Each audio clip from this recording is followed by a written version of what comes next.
Hello hello Ram ପୁଅ ତୁ କୋଉଠି କି ତୋର କ'ଣ ଦେଖା ନାହିଁ କେତେ ଦିନ ହବ ଘର ଆଡ଼େ ଆସିନୁ କ'ଣ ହେଉଛି କି ତମ ଘର ଆଡ଼େ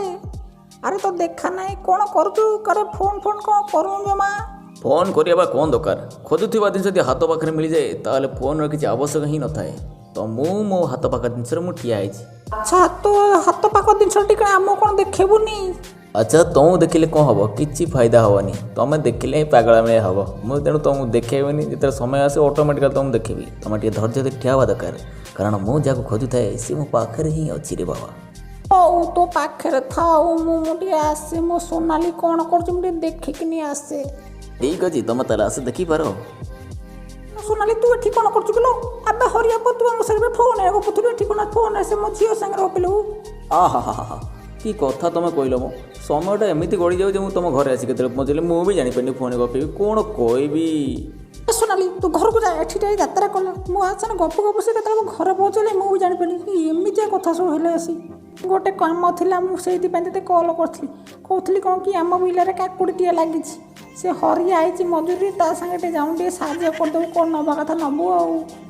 ଓହୋ ଆଉ ମାରନି ମ ବିନା ପଇସାରେ ଖଟେଇ ଖଟେଇ ମଣିଷ ଲୋକ ମାରି ସାରିଲେ ତାପରେ ପୁଣି ଆମ ଉପରେ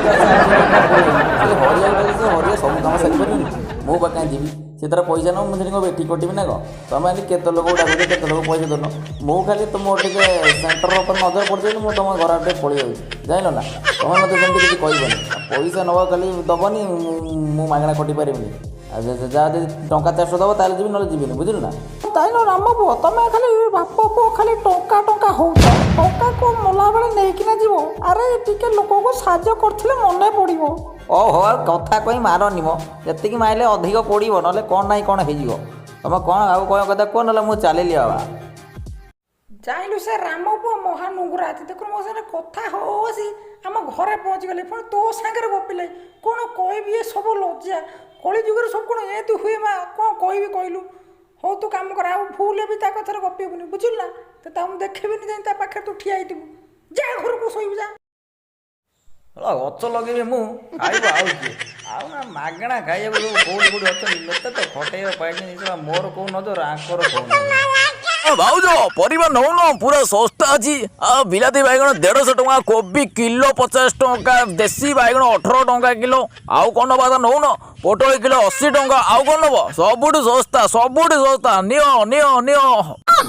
ତମ ଭାଇ ତ ସବୁ ଖାଆନ୍ତି ହେଲେ ସେ ଦେଶୀ ବାଇଗଣଟା ଖାଆନ୍ତିନି ଆଉ ସେଉଟା ଖାଲି ଶସ୍ତା ଅଛି ସବୁ ତ 150 ଉପରେ କହୁଛ କ'ଣଟା କମ ଶସ୍ତା ଅଛି କହୁଛ ଖାଲି ନିଅ ନିଅ ନିଅ ଜାଣିଲ ହରିଆ ଭାଇ ତମେ ମହାନ ଚାଲାକି ଏ ବେପାର ଆଉ କିଏ କରିବ ତମେ ରେଟ୍ ଡାକିବ ସେ ମାଉସୀ ଗଲେ କୁଆଡ଼େ। ଆରେ ହେଇ ଏବେ ହରିଆ ଭାଇ କ'ଣ ଏଠି ଠିଆ ହେଇଛି ମେତେ କ'ଣ କହିଲା ସିଏ କାମକୁ ଯିବା ସେ ତା ସାଙ୍ଗରେ ମହାନ ଚାଲାକି ସେ ବୁଢ଼ୀ ଜଣାଗଲେ ଆଉ ମହାନ ଚାଲାକି ମୁଁ ଏଇନା ଯାଇଥିଲେ ଏକା ଖଟିଥାନ୍ତି ନାମ ନେଇଥାନ୍ତି ଆଉ ଯାଇ ପଚାରେ କ'ଣ ହେଲା ଦେଖିଆ। ଯା ମାଉସୀ ଡାକିବ ମୁଁ ମୋର ପରିବା ନେବି ତମେ ଅଖାଡ଼ ରେଟ୍ କହୁଛ ସେ ହେଲେ କମେଇକି ନା ଦେବେ ତମେ କ'ଣ ବେପାରୀ ଯାଅ।